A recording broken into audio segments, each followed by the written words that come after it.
Thousands of American men and women are spending the holidays in a war zone half a world away from home. Ainsley Earhardt takes a look at some of the four-legged soldiers who are fighting alongside them and what you can do to help them. When it comes to protecting our freedoms here in the United States, we usually think of the brave men and women serving in our armed forces. But some of the most unheralded members of the fighting force are its 2,300 military working dogs. I'm at Lackland Air Force Base here in San Antonio, Texas. If you enlist in the Air Force, this is where you'll come for your initial basic training. But it's not just the airmen that are being trained here. It's also the Department of Defense military working dogs like Pearl. Come here, girl. Good girl. The mission of the 341st Training Squadron is to provide trained military working dogs, used in explosive and drug detection, patrol, and specialized mission functions for the Department of Defense and other government agencies. The dog has 120 days from the time that it enters the course to graduate in both detection and patrol.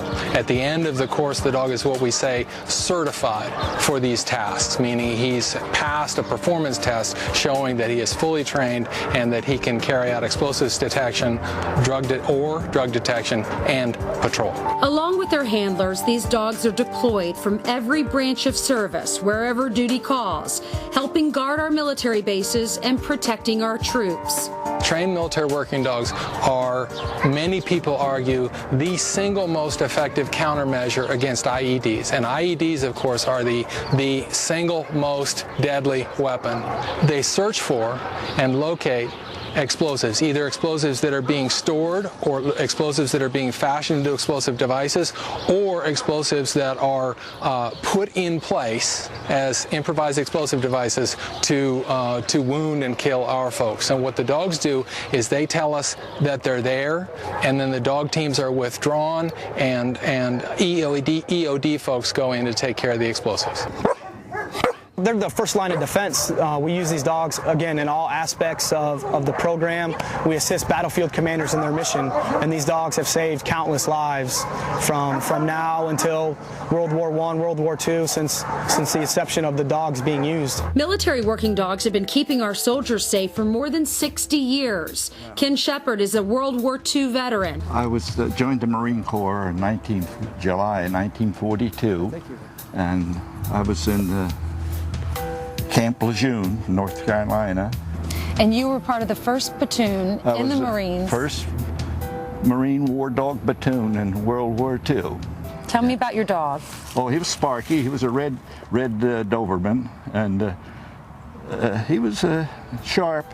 They were good on the trails when we went out on patrols at night or during the day. And do you feel like Sparky was responsible for saving your life? You think you're standing here talking to me because of Sparky? Yes. They came crawling up one night, and he came right up on a little hill right by us.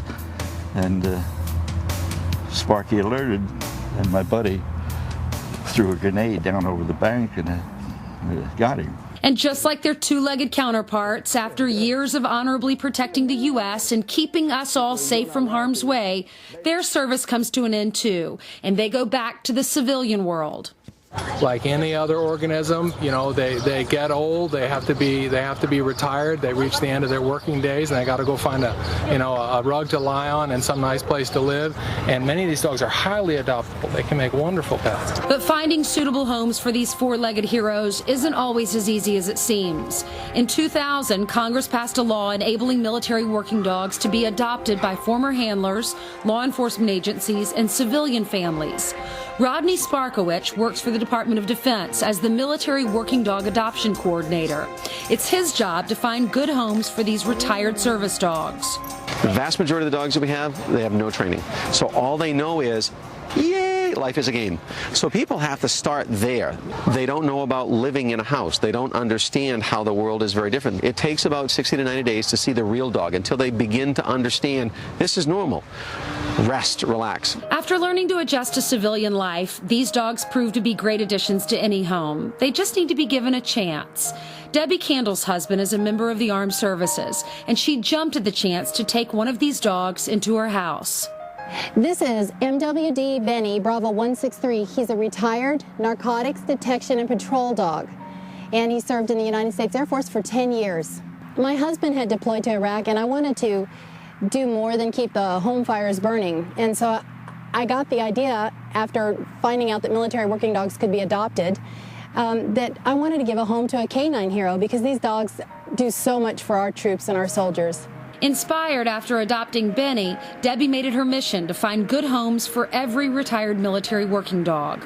I decided that maybe I could help people work through the process of adopting military working dogs by putting my experience on a website. And on that website, you will not only find a host of military working dog adoption stories as chronicled by the folks that have adopted them, but you'll also find a step-by-step guide telling you how to adopt a military working dog. But Benny isn't the only success story. Other K-9 heroes have found loving homes as well. Debbie Aguilan adopted Caesar 9 months ago.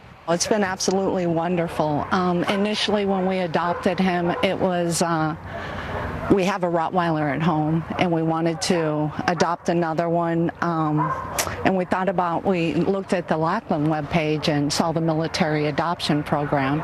Knowing that he was a military working dog and had never really socialized with other dogs, I wasn't sure how that was going to work out, but it's been wonderful. Catch it! Stories of these courageous dogs also inspired J.T. Gabriel to give another retired military working dog a home. Not good. I happened to ask the kennel master at bowling one day if he had any of the military dogs up for adoption. He said, as a matter of fact, we do. And he sent me a picture of Ben, and I fell in love immediately, just from the picture. These dogs are amazing, not only while they're serving our country, but even in retirement. I've never had such a devoted animal as my Benny. I absolutely love this country, and I love what our young men and women, and also by extension these dogs, do for the freedoms. I know that I can wake up in peace every day because there are men and women and dogs putting their lives on the line every day for me. And those aren't the only dogs helping America's heroes. Thousands of soldiers, airmen, and Marines are coming back from Iraq and Afghanistan injured. For info on how you can get them the service dogs they need to help them when they return home, go to vetshelpingheroes.org. Coming